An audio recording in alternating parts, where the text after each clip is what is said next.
I didn't see you there. You know what?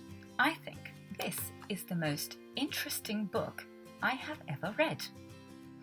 Welcome to Anya Teaches English. Today we will be thinking about a grammar structure. I just used this grammar structure a moment ago. Can you remember what I said? No? I said, this is the most interesting book I have ever read.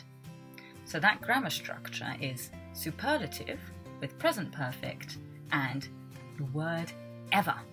Now, if that all sounds very complicated, then don't worry, I will explain. So to start, let's think about what is the superlative. Before we think about what the superlative is, we need to know what an adjective is. So what is an adjective? An adjective is a word that we use to describe a noun. And a noun is a thing. So for example, this is a book. The book is a noun. What words can we use to describe books? Books can be boring. Books can be interesting. Books can be short or long or maybe even funny. So all of those words, boring, interesting, long, short, funny, these are all adjectives. So the word that I would use to describe this book is interesting. So what about when we want to compare two things? I've got two books now. This book is interesting. This book is more interesting. More interesting here is the comparative. We use the comparative when we're comparing two things. So this book is interesting. This book is more interesting than this book. But what about when we want to compare three things? We can't use the comparative when we are comparing three or more things. We need to use the superlative. In this case, the superlative is the most interesting.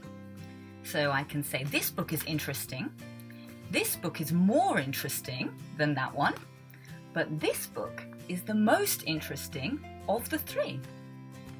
Let's try that again. Let's start again with the comparative form. We'll use a different example this time. So this is some perfume. This perfume smells nice. This perfume smells nicer. So again, that's the comparative. Notice that I don't say it smells more nice. Because nice is a short, one-syllable adjective, nice, we only add er on the end of the word. Whereas the word interesting has three syllables. Interesting. When a word has three or more syllables, we add the word more in front of it to make the comparative. So again, this perfume smells nice. This perfume smells nicer than this one. So now let's practice that with the superlative. This third perfume, this one smells, what do you think? The nicest, the most nice, or the most nicest? The answer is it smells the nicest. So let's review those comparatives and superlatives one more time. This book is interesting. This book is more interesting. And this book is the most interesting. And with the perfumes, this perfume smells nice. This perfume smells nicer. And this perfume smells the nicest. Going back to the grammar structure I was using at the start of this video, I can also say this perfume is the nicest perfume I have ever smelt. Let's just go through a couple more examples now before I hand it over to you.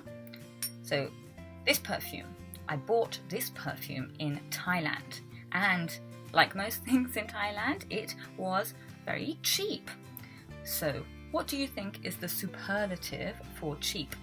Is it the most cheap or the cheapest? The correct answer is the cheapest.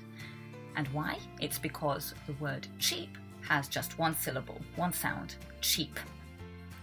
So I can say in my whole life, I have never bought a cheaper perfume than this. It is the cheapest perfume I have ever bought. Compare it to this one, the nicest one. This one was the opposite of cheap. It was expensive. So what's the superlative for expensive? Is it the most expensive or the expensivest? Correct answer is, of course, the most expensive. And why? It's because the word expensive has 3 syllables. Expensive. So I can say in my life I've never bought a more expensive perfume than this one. It's the most expensive perfume I have ever bought.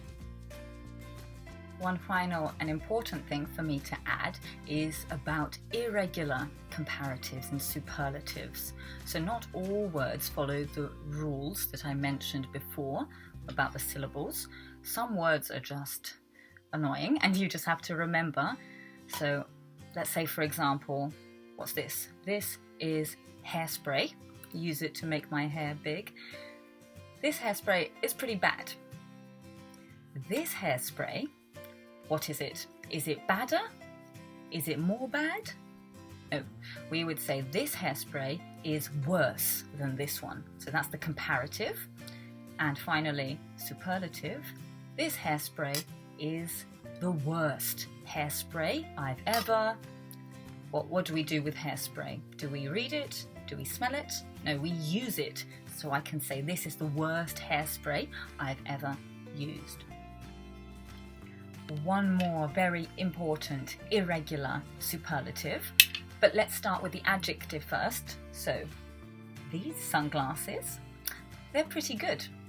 These sunglasses are good, but these sunglasses, they are, what are they, gooder? More good? No, these sunglasses are better than these sunglasses.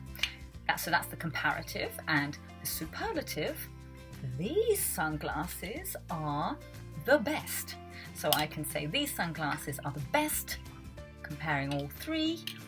Or in fact, I love these ones so much that I can say these are the best sunglasses I have ever bought. Right, that's enough from me. Now I'm passing it over to you. I'm going to ask you some questions. I'd like you to answer them in the comments below. My first question for you is, what is the most interesting book you have ever read? Question number 2 is, who is the nicest person you've ever met? So maybe it's somebody in your family or your partner or a friend. Third question is, who is the most attractive celebrity you've ever seen? So that's about who's the most handsome or the most beautiful, famous person you've seen in your life. Doesn't have to be in real life, but maybe on the television or in a magazine. And my last question for you is, what is the most beautiful place you have ever visited? Let me know in the comments. Remember to try and practice by using the full grammar structure, and also feel free to ask me any question you like using that same grammar structure. That's it for today. I'll be back next week with another video. In the meantime, you can like, subscribe and comment, and also share this video with anyone you think might find it useful. Also remember to check me out on my website, anyateachesenglish.com, and on my Instagram and my Facebook. I'll also leave in the description some notes about this video and all those questions that I asked. So until next week, bye bye.